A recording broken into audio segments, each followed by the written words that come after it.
Esports Bet, the industry's leading crypto odds matrix, is running their Chinese New Year red envelope frenzy, where to celebrate the Lunar New Year, which is obviously a big deal over in the Asian countries like China, they're giving away a bunch of little gifts. So for a limited time only, by depositing 100 USDT, a user can receive an extra 100 USDT, 100,000 Esports Bet coins, which are coins that you can use to make bets and predictions with, and you can also convert into USDT if you check out the website. If you're a League of Legends fan, you also get one risk-free bonus quarter on any Tier 1 League of Legends Spring game, which is a guaranteed cashback. Every account can apply for this once.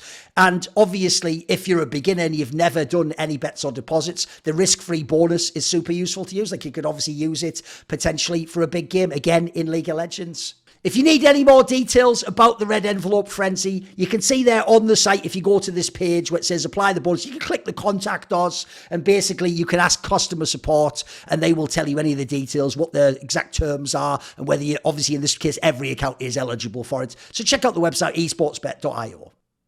This is Competitive Edge for 2024. I'm back. This time I've got Maui with me from S3E Nation. We're going to do some analysis of the IEM Katowice playoffs. Currently, we only know two of the matchups, which is, of course, Falcons against ENCE in one quarterfinal, and then we have G2 and FaZe in the other one. We've obviously had a very interesting set of results at Katowice, a lot of upsets. Some names you probably don't expect. One of them's an obvious one. The other one, kind of the ones maybe you do expect to be at this point in the tournament. So what we're going to do, obviously, on this show is I don't just do it as like a straight up betting guide, like it's just the bets you can make, it's just the pricing. And I also obviously think that is the central component. So what I try to do personally is I try to make it so that if you never actually planned on betting, we're still giving you a nice little, almost like a desk breakdown of what the series could be like. But if you do betting as well, we'll also give you a sense based on the odds and the pricing of actually like how reasonable it is that you could pick one side or the other, even if you're picking an underdog or if you're betting on the favourite. And I'd even say, actually, if you do a good job with what we're talking about, I think it even helps for those who don't make the bet. You'll just see based on what we pick, what we're actually willing to put our money on, as it were. So, okay, for this one, we only have the two matches. So we'll start with the FaZe G2 one. So one of the most classic matchups, basically, of the last 3-4 years. I mean, the joke is just of Carrigan and Nico's career. Somehow, they do inexplicably just always run into each other in these tournaments over and over and over and over again. And bizarrely, even though the funny thing is, way back in the day, Carrigan always used to beat FaZe when he wasn't on it. Actually, people will know the last few years, it always feels like G2 get the better of this matchup. But to be fair, there is the slight wrinkle that obviously now FaZe has Frozen and G2 has Nexus. So there's a little bit of a change up. It's not the exact same rosters we've seen run it back a million times in 2022 and 2023. So initial thoughts before we go to the pricing. Where are you even at on this particular one? Where are G2 and FaZe for you right now in Katowice? I would put FaZe to be the most likely team to win the whole event, along with Spirit, and I would put G2 as probably the team right behind them. I guess the fact that they're slotted into the quarterfinals means that they're less likely than, say, like a Maus, just by pure statistics. Like, you would probably just say like a team with a semifinal berth has a higher likelihood. But if they all started on even footing, I would probably have put G2 a little bit higher than Maus, just because of the stage presence and the fact that you've got a few people from G2 who we know in a big arena are big time performers. And but for FaZe, it's expected they'd be at this point. Yeah, well, for FaZe, I actually really thought, like, going into the entire tournament, I felt like the two teams with the highest likelihood to win the whole event would have easily been Vitality and FaZe. But then we've obviously seen that after the player break, after the fact that people have had a lot of time to warm up into CS2, the balance has shifted a little bit away from the teams. And I think that actually what's kind of fun and interesting is that there was a discussion where Snappy brought up the fact that, well, the reason that those teams were good was simply just because they weren't really doing a lot. Or they did make changes, but they were very slight changes. Like a 1-for-1 Frozen for Twist isn't really a drastic change, whereas other teams are making big strides to make big roster moves. And for Vitality, you could pretty much say the same thing. Like they just kind of grabbed Mezzy, and that's sort of a 1-for-1 that they felt pretty comfortable with. So I don't think either of these teams probably. I mean, I think Vitality are obviously completely out of this, but like, yeah, FaZe were pretty much my number 2 coming into the whole event. So I would, if I just kind of stuck with that logic, but obviously a lot has changed since then, and just the way that the event's played out, I would probably think that these teams a little bit weaker than I thought going into the event, I'd say. I think a couple underdogs or like teams like Spirit have really proven themselves lately.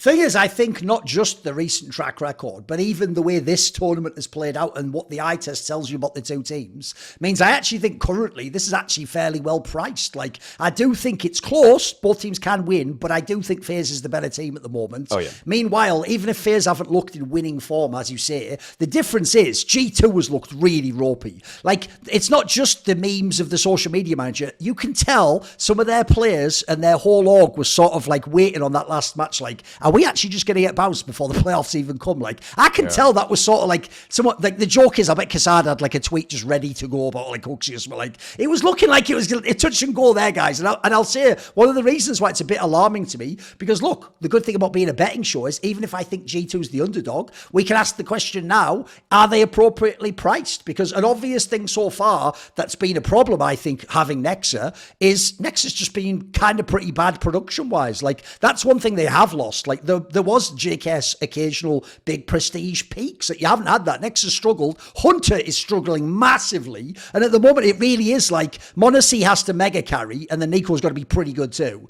And then, like, I don't know, like, it's obviously quite a lot. So here's the question. On the G2 side, if someone says, well, usually this is, you know, it's almost like a coin flip matchup usually. So, you know, 2 odds, should I do it? Yeah, is that high enough for G2, do you think? Like, would you bet on the favourite FaZe at 1.6, or would you go with the underdog for the 2 odds? Which side would you edge towards? Well, because this is pretty even by normal betting standards, where if the teams are practically even, most betting sites give you like 1.82 versus 1.82, at least that's what I've seen. I'm not sure if Esports Bet is exactly on that same exact line, but let's just say 1.8, 1.8. Then you're just kind of picking at that point, who do you think is actually going to be the better team overall? And if you think you're going to be right, just slightly over 50%, that's why you'd make the bet. And with 2.076 odds for G2, it, like, you run this, if I run this match in my head 100 times, I think FaZe win it maybe 55 to 60 times. So I feel like it's really, really close. So in some ways, for betting purposes, that's when I would normally, I guess, just take the slight underdog, especially if they have slightly above 2.0 odds, just because, I mean, maybe the numbers don't actually exactly check out with what I just said, but really, like, it kind of feels like this could be an any given day sort of thing. And then that being said, I feel like I would normally pick the underdog, because honestly, with FaZe and what I've seen from them so far, I'm not really as convinced as I would have hoped. Like, they lost pretty convincingly to Spirit, for example, in the groups. They lost a map to Eternal Fire, which I think is going to be coming up in this matchup versus G2. And actually, when they played against they played against Rebels, and I think they just didn't have their feet full throttle. Like, I don't think they were going all in on that matchup. So I feel like that was just slightly closer than I thought it was going to be. So yeah, I mean, overall, I do think FaZe are the slight favorites. But if I were to place the bet myself, probably like put a unit on G2 in this one. I think that if I want to just get into some kind of like other broad strokes here, I think Mauisnake is the best player in the server. He might even be the best player left in the entire tournament.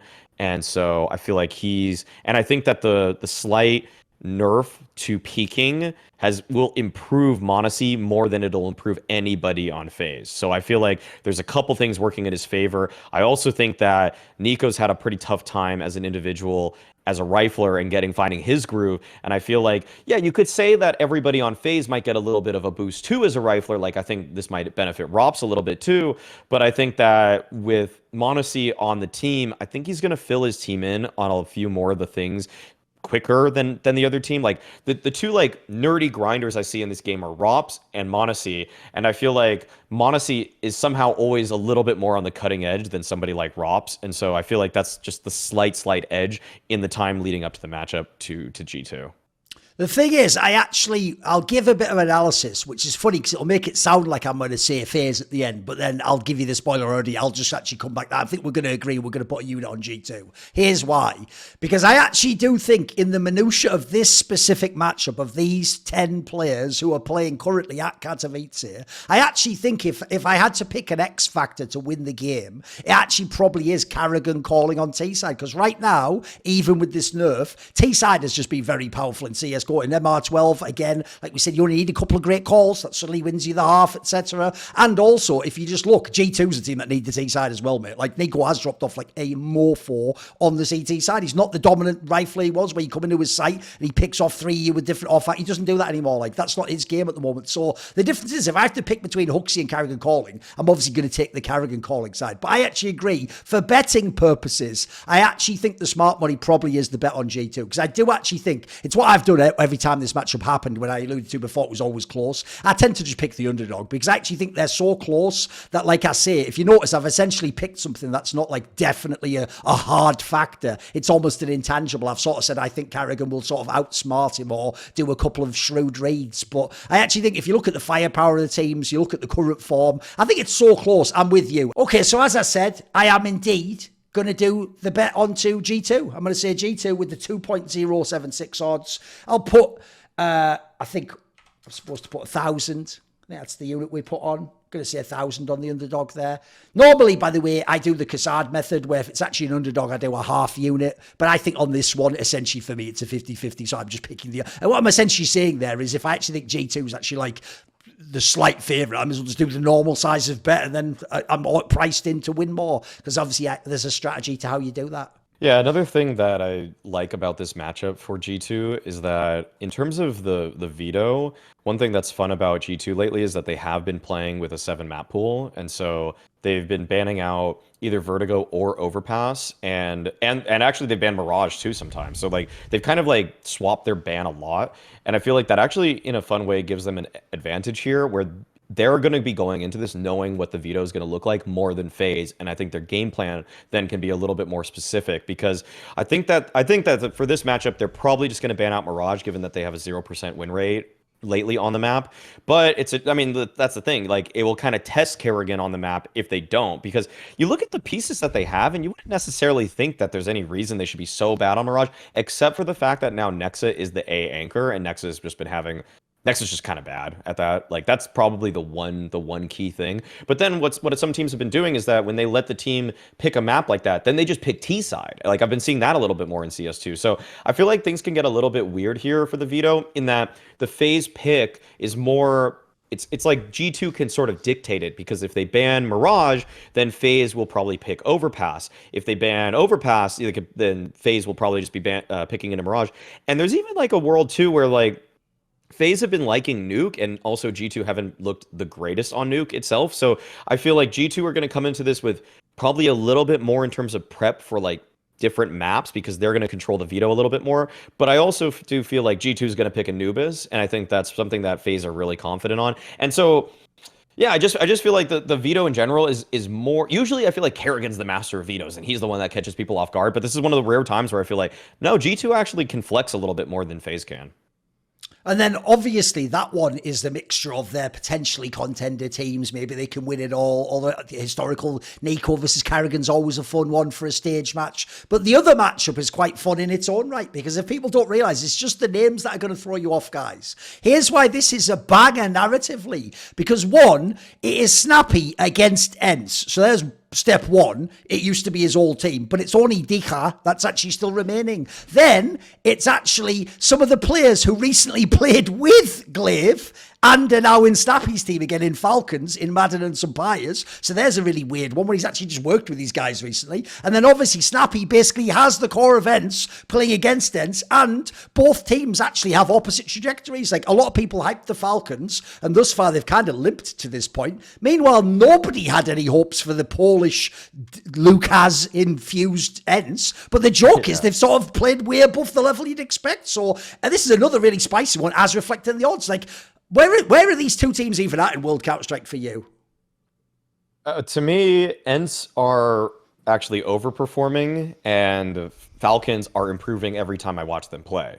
So, if I have to get a here's a hot take, which I should probably save for an actual show. I think there's still a 50%, even though ENCE have done this well at Katowice, I think there's probably a 50% chance they even make it to the major. I feel like this is just a massive overperformance from them. I feel like I look at these players and I see huge weaknesses in their actual games, and which is why when you watch them play specific maps, they're not nearly as good. Like, when they play against basically like top tier opposition, G2 and Vitality feel like weird anomalies, but it's almost kind of like when I watch ENCE in those games, it's just like certain players are going above and beyond, namely Glaive. That's the big weird thing that's going on here, where yeah, Glaive's a big name player and he's now done very well as an individual versus a couple of teams that I did not expect him to perform well against, but I don't think that that's going to maintain. I just feel like everything that Glaive has indicated based off of how he's just kind of talked about how he puts time into the game, his life priorities,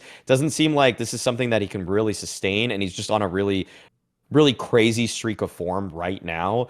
But when it comes to Falcons, I feel like that team is one that, yeah, they didn't really start super hot out the gates. Yeah, sure they took a map off of Vitality at the Blast Spring groups, but I saw very big flaws in terms of teamwork. But every time I watch them play, I feel like, oh, you guys are actually making things much better, which I would expect when they have a coach like Zonic and Snappy at the helm, where they're going to look back very critically, even at their own victories, and then say to themselves, why did we lose every single round? How do we fix that? And I think that, for me, Falcons trending upwards, ENCE right now on a very specific honeymoon that I don't expect to last. Yeah, the main problem here is I feel like these 1.5 events, the group stage of Blast plus IEM Katowice, has just thrown everyone. People have done that recency bias thing. Like, look, if I go and rewatch those group stage games events, yeah, it's insane. Like, they are playing so much better, but that's the group stage in a tournament area. And here's what's funny. They're about to go onto a big stage, guys, right? So first of all, I already don't believe that form carries over. Then people are going to do that angle of like, yeah, but it's in their home country, guys. I think I've made my point with the Brazilians. The home country thing isn't real. Like, you know why Vitality won Blast Paris? They were just the best team in the world. It's not because they're French, believe it or not. That's really kind of irrelevant to why they won it. In fact, you could even argue maybe that's why they looked ropey in some of the stage games, because they did have all the pressure to win. So I actually think, unfortunately, the home crowd element, I don't think will be a big enough factor, not least because the ENCE core has like history, and people like Megas are not going to get nervous on stage. I'm sorry, that is not going to happen just because a Polish guy shouts a certain word that maybe I don't know if I'm allowed to say on this particular one. You all know what it is. You all know what it is. It's like the word "and." It's just dropped in every sentence, isn't it? So, spoiler, I don't think that's going to be a factor. So I already think ENCE can't maintain this. And like you're saying, bro, if someone's popping off, make it Hades. You know what I mean? Make it Deha. Don't make it Glaive. There's no universe where he's just fragging everyone's head off on stage and winning the best of 3. If he can, I'll tip my hat and say you are the GOAT. But in this particular scenario, it's just obvious that's going to regress to the mean. So then you go on the other side, the Falcons one. I'm with you, actually. I think because people saw them get rocked in that opener by that Astralis super team, everyone just decided, like, yeah, I knew they were trash. I'm just not going to put any faith in them. Guys, how many times are we going to see an opening round, start of the season, Blast Spring group stage upset, or just result and go, let's just base the whole year off this? Spoiler, Evil Geniuses tried that. How'd that work out? So I don't put too much stock in that. And it actually turned out maybe Astralis themselves good. Obviously, we have a reason to hype them. So I'm with you. I actually think series on series, this team just gets better. It just starts to uptick gradually. And I start to see more things I recognise in this core from ENCE. And look, the problem they're always going to have, it was obvious when they made the lineup, is they did basically try to swap Nertz for Boros. And spoiler, we all know Nertz is pretty good. There's a reason why he's been playing off his mind, and he was almost in the playoffs himself. So that part hasn't been fixed. But I'm with you. If you look at the core, you look at who they have. By the way, of all the times in ENCE, this is exactly when he might not have been doing well so far. This is exactly when some players will come alive. This is when you would even bet he'd have he'll have one good game, suddenly get back in the flow of it. By the way, he's a guy who loves to play in front of a hostile or a fun crowd. Seems like a guy who gets up for the moment, and that he has that Spanish blood, doesn't he? So I actually think, yeah, for me, I favour Falcons in this one. So I think the interesting thing is, even though betting odds wise, you know, we've got like one where like they're not bad odds for ENCE. If you see the teams they've won, I'm sure people are even saying, hey, how are they the underdog? I'm guessing like me, we'll go with Falcons for this one. I think the odds of Falcons are excellent. Is there a veto component you want to shade in here, maybe? Yeah, sure. We could talk about the veto, but in terms of match or like stage experience, nobody. I mean, some of these guys on ENCE have none. Like I almost feel like the name ENCE tricks people, guys. It's basically 9 plus Diha and Glaive. You know, it's just 9. Kylar and Goofy. I'm 90% sure they've never played on a stage. Yeah, I'm actually looking right now. Kylar has never played on a big stage. Goofy has never played on a big stage. Like the best they're ever doing in big events is basically like 13th to 16th. That's well before there's an arena component. So if anything, I feel like the people on, like, what's also weird is we've seen Boros, and I actually, you know what? Boros couldn't really do what he did when he went to the quarterfinals, actually, for Monty at the Blast Burst Major. But at least he's been on a stage. And then I look at everybody else on Falcons, and it's like, these guys are proven stage players too. Sure. Sunpai seems to level up on stages, but Jusk is just like never. His form is never going to drop when there's a high pressure moment for him. And obviously, we've seen Snappy and Modern, they played a few. They played a few at this point, so I don't think that they're gonna really fall off.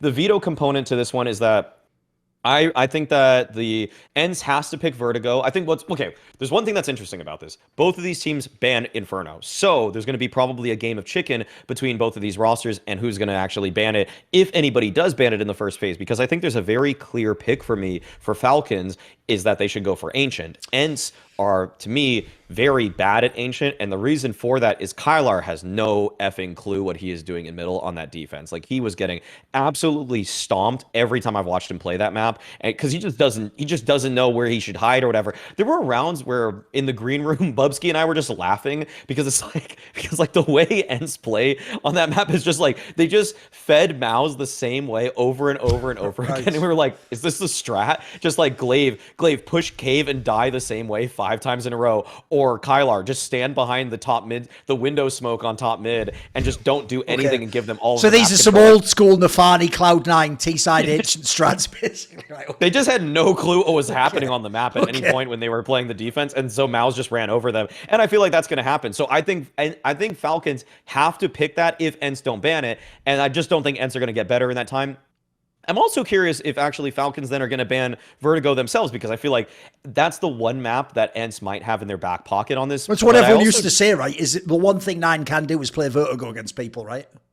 Yeah, so I think that's kind of I think that makes the series a little bit interesting for me if they can get that in the veto. But I also think that I feel like because Falcons should feel like they're the favorites, they're probably going to be the ones in the first stage veto to ban Inferno, because they just don't want to, if you're the favorite in a matchup, you're like, why are we doing a targeted ban if we think that we're just the better team? Like, we don't want to have to randomly play Inferno and then just be tested on a map we haven't really prepped too much. So yeah, I think that the veto, if it goes accordingly, I think, and there's no like funny business, then we're probably going to see Vertigo out of ENCE, which I'd say they win that 40% of the time. But then I see Ancient out of Falcons, and I think they win that 90% of the time. Right. Yes. So, okay. In that case, in line with what we've just said, I will indeed go. I will pick Falcons. And again, they're the favorite. So when they're the favorite, I do the full size unit. I'm going to do the full 1,000.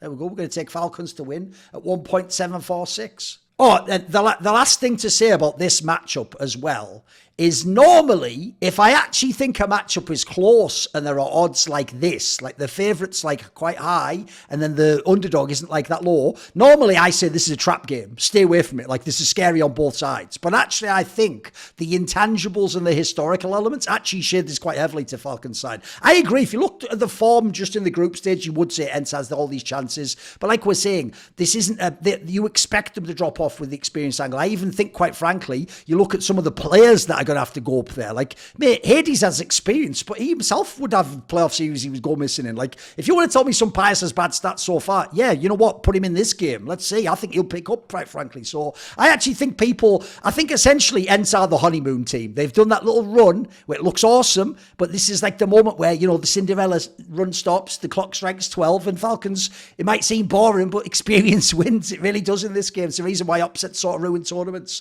I have a bigger question we'll end on, right? Obviously, one thing that is exciting is there is no vitality. Who knows? If G2 wins like our bet, there might be no FaZe. So suddenly there will be a new champion of the event. And you know what? As much as we just did that thing where we talked down ENCE, that's because the eye test even on ENCE was like, this isn't plausible at all. You know what? I'm going to, for a moment, join the hype. If you look at who's left, why can't Team Spirit just win this event? I know, look, technically they could just go on stage and Donk could just completely collapse. By the way, if it happens, I wouldn't even blame him. It's his first big LAN. A bunch of the other players could have their problems. Chopper's not the greatest IGL of all time, but if you look at who's left, dude, this team could win. Like, who would your team be out of the current the current 4 teams left? Who's the team that's going to win for you? Who are you putting your money behind? Because they have a semifinals berth, I would take Spirit. If all 6 teams were in an even bracket to just kick it off, like, obviously you can't really make that happen, but I would have probably picked FaZe. So But because FaZe have to fight through G2, who I mean, it's just one more opponent that they could possibly lose to. So I would take Spirit to win the whole thing right now. Yeah. Yeah, I think it's a rare example of where you can sort of just ride the hot hand on this one. They just look so good. Yeah, and like the thing is, Shiro's kind of fallen off on big stage moments, unfortunately. So that's a little bit of a concern. But like, you have two people who would both have to crumble in a big stage moment, and I don't think that Spirit. I think that one of them will show up between Donk and Shiro, and there's a chance that both of them show up. So like, I mean, and I think that also another thing that I would like to throw out there is that there's also a chance Shiro just gets better on stage because now he's next to a more veteran leader than Nafani. Sure. So like Chopper has gotten to a semifinals of a major before. So like that's way more reassuring for me than having a kid that's just like calling the same strat over and over again and dying to exertion in the same stupid way every round. Right, let us know in the comments. We didn't disagree on any side of the bets. There's no like Team Monty versus or Team Thorin versus Team Mauisnake for this one. But you can obviously let us know. Do you pick the underdog for any of these matchups? Do you prefer ENCE? Do you prefer FaZe as the favourite? Who do you think is going to win the tournament? Tell us in the comments.